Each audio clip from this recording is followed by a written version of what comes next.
साथियों, पूरे मुल्क में अनलॉक 3 की गाइडलाइन जारी हो चुकी है।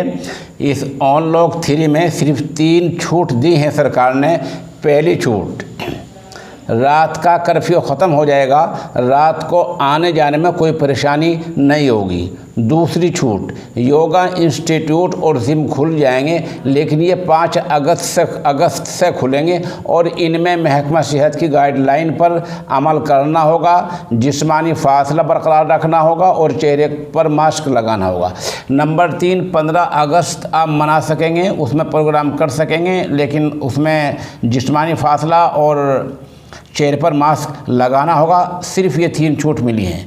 बाकी इस अनलॉक 3 में भी ये 8-10 चीज़ें हैं, इन पर अब बराबर पाबंदी रहेगी।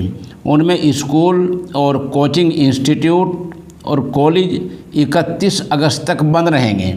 इससे समझा जा सकता है कि जो मदारिस हैं, मकातिब हैं, ये इस नौइयत की दूसरी चीज़ें हैं, वो सब 31 अगस्त तक मुकम्मल बंद रहेंगी। यानी अनलॉक 3 में भी स्कूल, कॉलेज और मदरसों के खुलने की इजाज़त नहीं दी है। मेट्रो रेल बंद रहेंगी, शहनुमा हॉल बंद रहेंगे और स्विमिंग पूल भी बंद रहेंगे। इस तरह शहनुमा थिएटर बंद रहेंगे और बियर बार बंद रहेंगे, ऑडिटोरियम बंद रहेंगे, असम्बली हॉल भी बंद रहेंगे।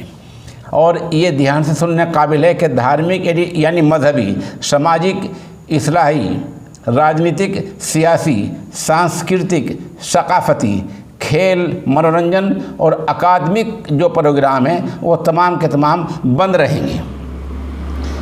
इसी के साथ समझा जा सकता है कि वो जो मस्जिद में शर्त है, पाँच वाली शर्त, वो ख़त्म नहीं हुई है, बल्कि वो सरकार की गाइडलाइन के मुताबिक ईद उल अज़हा वाले दिन भी जो कि तो जारी रहेगी कि किसी मस्जिद में या कहीं भी 5 से ज़्यादा आदमी नमाज नहीं अदा कर सकेंगे।